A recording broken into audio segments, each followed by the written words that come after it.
Fish on Fridays. I'm Al McCauley, and today I want to take another episode to explain an incredibly beautiful piece of art from that Renaissance master, Raphael.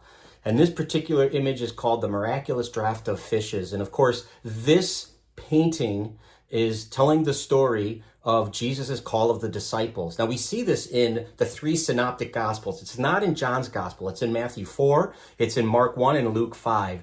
And this particular image, just if you look at Mark, what Mark says about this in chapter 1 of his gospel, he says, "Come after me and I will make you fishers of men." Then they left their nets and followed him. And we all are probably familiar with this scene and this idea of Jesus calling these simple fishermen to be his first disciples.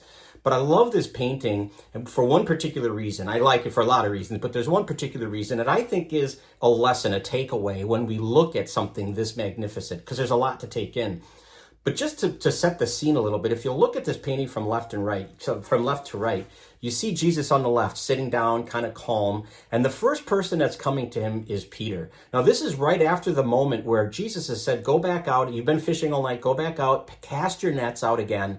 And Peter doesn't want to do it. He's probably thinking, "You're just a preacher, I'm a fisherman, I know what I'm doing, and I've not caught anything, but I'll do it." So he goes out and he throws his net, and we know the story. So many fish come in that his buddies John and James and their dad Zebedee has to come over to help bail them out because they've got so many fish. And then they leave everything behind to follow him. They recognize him as the Messiah. That's basically what this is, what you're seeing here in this scene. So again, from left to right, you see Jesus, and then you see Peter.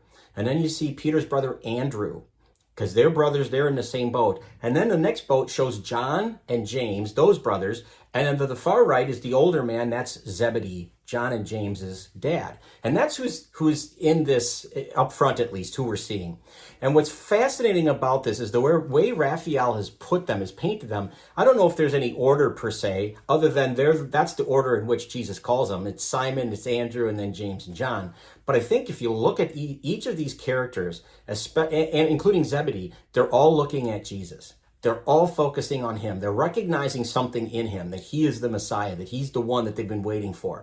And I think it's a beautiful, beautiful testimony. It's a very active painting that shows that, this recognition almost of who this man is.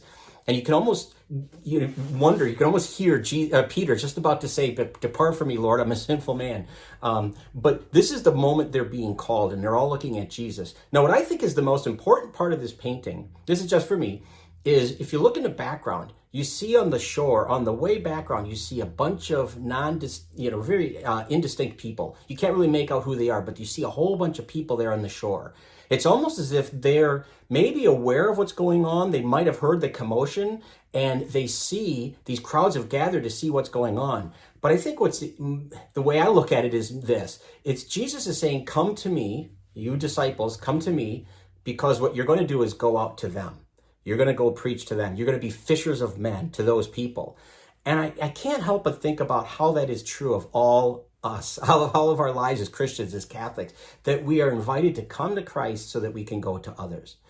This happens literally every time we go to Mass. We go to we go to Mass, we gather, and there's the presence of Christ is in the gathering. We hear the presence of Christ is there when we hear the word, and it's certainly in the Eucharist. So we come to Christ so that we can go and be Christ to others. And I think so sometimes I think we hear this story about the calling of the disciples, and we think it happened at a time in history that's 2,000 years ago, and it happened to those guys, Peter, James, and John, and Andrew, but not to us. But that's not the case. By virtue of our baptism, we are all coming to Christ so that we can go. But it's important to remember that we can't go until we've come to Christ first, that he's the one who empowers us. We can cast our nets all we want, but unless Christ works through us, it's not going to reap what God needs it to reap. So we need to always get our nourishment, if you will, by coming to Christ so that we can go forward. He calls us to himself, and then he sends us forth. That's literally the job description of every Christian right there. Jesus calls us to himself, and then he sends us forth. That's it. This beautiful painting has been very inspirational to me. I've used it as I've taught in the past, and I hope it's been an inspiration to you as well. If you'd like to share this content with someone, that would be great. We'd love it if you'd subscribe to our YouTube channel or follow us on Facebook. But either way, I hope you keep tuning in every Friday for Fish on Fridays. Until next time, please be good to each other, and God bless.